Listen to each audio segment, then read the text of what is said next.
कक्षा 8 संस्कृत पीयूषम। और पाठ का नाम है वैदिक वंदना। प्रथम पाठ वैदिक वंदना। और इसमें 3 श्लोक दिया है और इन तीनों श्लोकों को बच्चों मैं आप लोगों के सम्मुख इसका उच्चारण करूंगा और फिर अर्थ बताऊंगा। तो आप लोग साथ मेरे बैठ जाएं और जैसे मैं उच्चारण कर रहा हूं आप लोग भी उच्चारण करना सीखें और अर्थ भी समझें। और अर्थ समझने से पहले आप लोग इसका शब्दार्थ याद करेंगे, तब आप लोगों को तुरंत यह समझ में आ जाएगा। तो चलिए अब हम लोग शुरू करते हैं।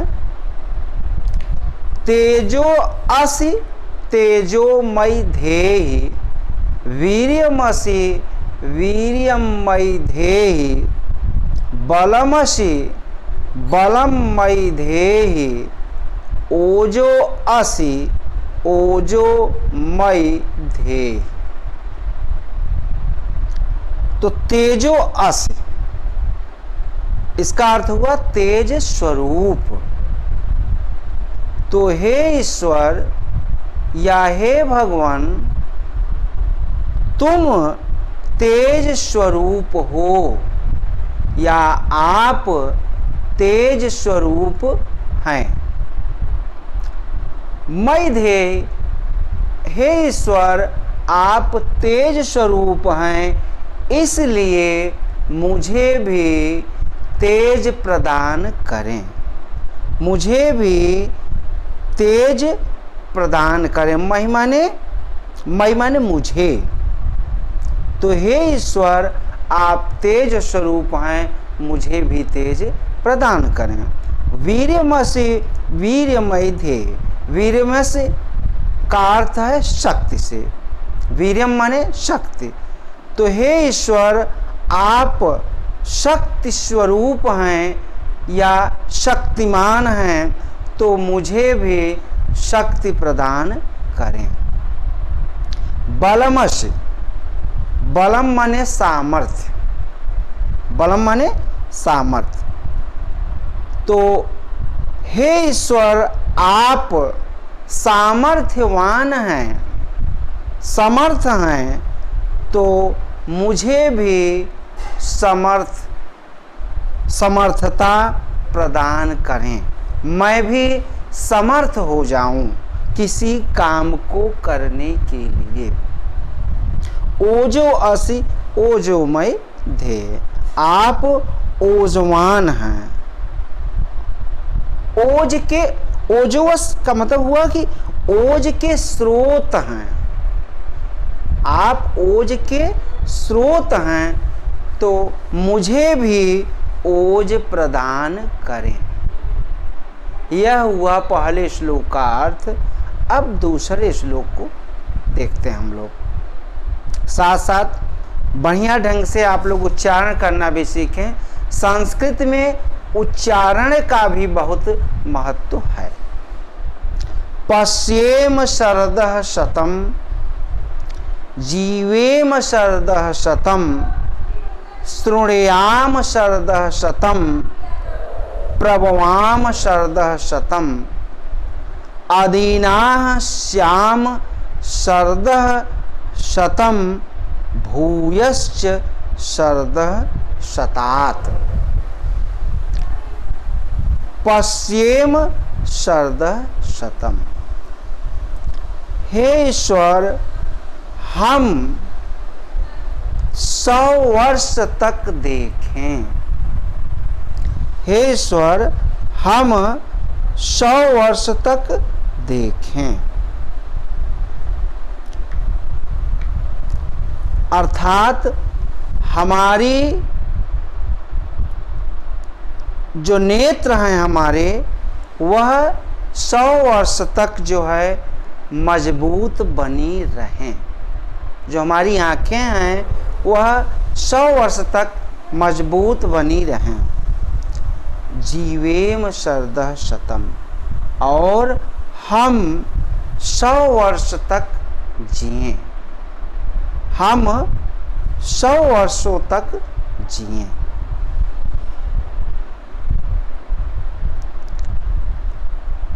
शृणुयाम शरदः शतम, हे ईश्वर हम 100 वर्षों तक सुने,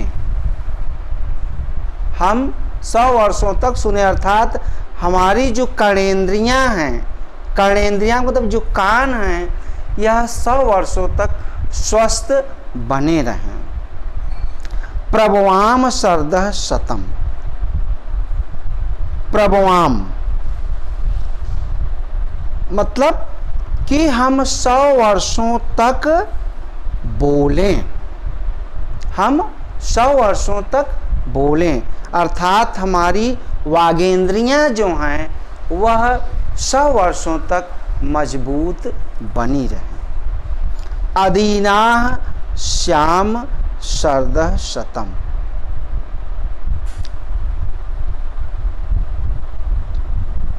अदीनाः मतलब कि हम 100 वर्षों तक समर्थवान बने रहें। अदीनाः का मतलब समर्थ, अदीनाः का मतलब समर्थ, कि हम जो है 100 वर्षों तक दीन अवस्था से बचे रहें, 100 वर्षों तक दीन अवस्था से बचे रहें, अर्थात हमारी कर्मेंद्रियां, ज्ञानेंद्रियां, यह दोनों जो है 100 वर्षों तक स्वस्थ बनी रहें, हमें किसी का सहारा नहीं लेना पड़े। भूयश्च शरदः शतम, भूयश्च शरदः शतात, भूयश्च का मतलब पुनः, पुनः जो है हम 100 वर्षों तक, 100 वर्षों के बाद भी हम सुनते रहें, बोलते रहें, देखते रहें, अर्थात हम कई वर्षों तक जीवित रहें, स्वस्थ रहें। इसमें ऐसा जो है ईश्वर से प्रार्थना की गई है। अब उसके बाद अगला श्लोक है, ओम शं नो मित्रः शं वरुणः शं नो भवतु अयर्मा। देखिए इसमें भवत्यर्मा दिया है, तो इसको संस्कृत में विच्छेद किया जाता है तो उसका स्पष्ट उच्चारण आएगा। तो फिर से आप लोग देख लें, ओम शं नो मित्रः शं वरुणः शं नो भवतु अयर्मा शं न इंद्रो बृहस्पतिः शं नो विष्णु उरुक्रमः। ओम शांति शांति शांति। यह यजुर्वेद से श्लोक लिया गया है। अब इसको ध्यान से इसका अर्थ आप लोग समझें। ओम शं नो मित्रः शं वरुणः, देवता मित्र, देवता क्या है? मित्र के समान हमारे लिए कल्याणकारी हों। वरुण कल्याणकारी हों, वरुण कल्याणकारी हों। शं नो भवतु अयर्मा, अयर्मा माने सूर्य, तो सूर्य देवता हमारा कल्याण करें हमारे लिए। अब यह शं न इंद्रो बृहस्पति, हमारे लिए इंद्र एवं बृहस्पति कल्याणप्रद हैं। शम नो विष्णु उरुक्रमः, उरुक्रमः का अर्थ हुआ विशाल डगों वाले। विष्णु विष्णु उरुक्रमः, विशाल डगों वाले विष्णु हमारे लिए कल्याणप्रद हों। ओम शांति शांति शांति। त्रिविध ताप की शांति हो, त्रिविध ताप की शांति हो। त्रिविध ताप क्या है? अधिभौतिक, अधिदैविक एवं आध्यात्मिक। यह तीनों से मुझे क्या हो? शांति की प्राप्ति हो, त्रिविध ताप की शांति हो। एक बार इसको और श्लोक पर उच्चारण देख लें। ओम शम नो मित्रः शम वरुणः शम नो भवर्त अयर्मा शम न इंद्रो बृहस्पति शम नो विष्णु उरुक्रमः ओम शांति शांति। तो ये तीनों श्लोकों का अर्थ रहा। आप लोग इसको वीडियो को 2-3 बार सुनेंगे तो आप लोगों को अर्थ स्पष्ट हो जाएगा।